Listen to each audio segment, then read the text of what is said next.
45 years, for 45 years, the United States Supreme Court has recognized the college's freedom to decide how to build diverse student bodies and to meet their responsibility of opening doors of opportunity for every single American.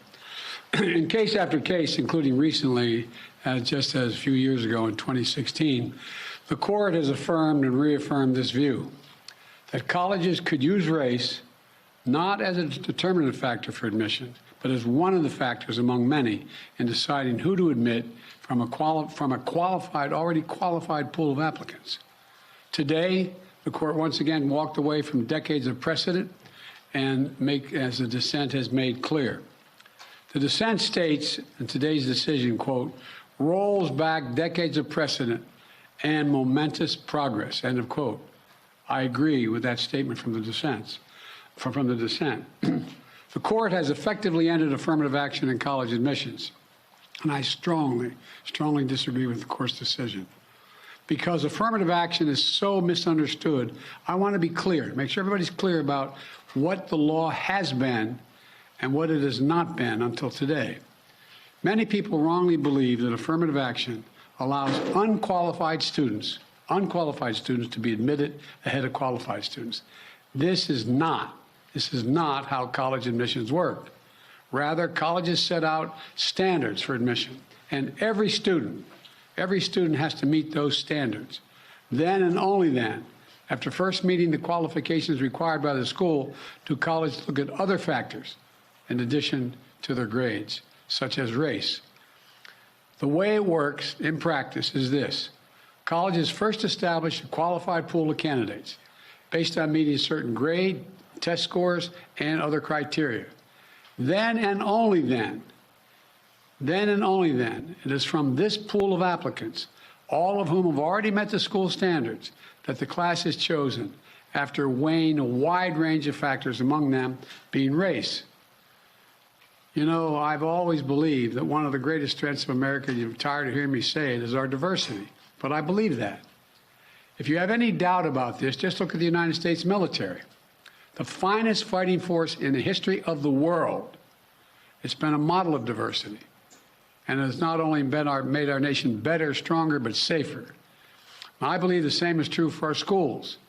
I've always believed that the promise of America is big enough for everyone to succeed and that every generation of Americans, we have benefited by opening the doors of opportunity just a little bit wider to include those who've been left behind. I believe our colleges are stronger when they are racially diverse. Our nation is stronger because we are tapping into the full range of talent in this nation. I also believe that while talent, creativity, and hard work are everywhere across this country, not equal opportunity. It is not everywhere across this country. We cannot let this decision be the last word. I want to emphasize, we cannot let this decision be the last word. While the court can render a decision, it cannot change what America stands for. America is an idea unique in the world, an idea of hope and opportunity, of possibilities, of giving everyone a fair shot, of leaving no one behind. We've never fully lived up to it, but we've never walked away from it either. We will not walk away from it now. We should never allow the country to walk away from the dream upon which it was founded. That opportunity is for everyone, not just a few. We need a new path forward, a path consistent with the law that protects diversity and expands opportunity. So today I want to offer some guidance to our nation's colleges as they review their admission systems after today's decision. Guidance that is consistent with today's decision. They should not abandon, let me say this again, they should not abandon their commitment to ensure student bodies of diverse backgrounds and experience that reflect all of America. What I propose for consideration is a new standard, where colleges take into account the adversity a student has overcome when selecting among qualified applicants. Let's be clear, under this new standard, just as was true under the earlier standard, students first have to be qualified applicants. They need the GPA and test scores to meet the school's standards. Once that test is met, then adversity should be considered, including students' lack of financial means, because we know too few students of low-income families, whether in big cities or rural communities, are getting an opportunity to go to college. when a poor kid, maybe the first in their family to go to college, gets the same grades and test scores as a wealthy kid whose whole family's gone to the most elite colleges in the country and whose path has been a lot easier. Well, the kid who faced tougher challenges has demonstrated more grit, more determination, and that should be a factor that colleges should take into account in admissions, and many still do.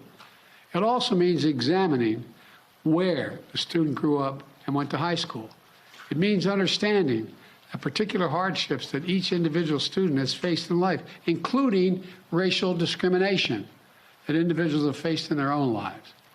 The court says, quote, nothing in this opinion should be construed as prohibiting universities from considering an application's discussion of how race has affected his or her life. But